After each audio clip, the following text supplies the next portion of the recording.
something just popped in my mind, and I needed to address it. Okay. There was a time when you were holding the reins by yourself with your radio show and jazz. Tell us a little bit about that. Okay, I got into radio. It's because from the time I was a kid, I wanted to be a disc jockey. And there were people like Sir Walter. Oh, yeah, sure. 3D Leedy, these guys. So I wanted to rock and roll a little bit. But this was at Whammo? They were at Whammo. Well, actually, 3D Leedy was at WIOY because with Black Radio. WIOY, yeah. And that's where John Christian, Sir Walter was. And then I would listen, and then I would go over to WAMO when they were in Homestead, and Sir Walter would let us go in the production room and learn radio. And I was happy, man. I was, Then I got an opportunity to do my own radio show in Ambridge, PA, WMBA. And then from there, I got a shot to get on WAMO, doing a jazz show. And how did you get selected for jazz? Well, it's one of those kind of things that we need somebody to play jazz. Okay. All right. Yeah. And I loved it, right? I was the guy doing jazz because nobody else was doing it. So I had a Saturday jazz show, and every time somebody would come to town, I'd get him on my show. Diodato, I got him on there, interviewed him, different people.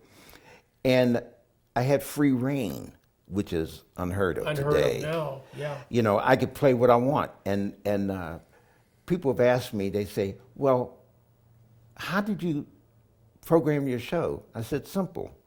I called it a potpourri of jazz, a little bit of something for everybody. Loved it. Loved it. Like we would play some Lonnie Liston Smith or Lonnie Smith, or Charles Earlin. Well, I loved organ, but I knew everybody didn't love organ. Yeah, right. So I would do some Clifford, some Miles, some Train, and different people. And that was that potpourri that you were talking about. That's it. That's what it's all about. I mean, I think it's important because you had the opportunity to make it a point to play those musicians who weren't getting the kind of play, and especially the ones that you were able to do that came out of Pittsburgh.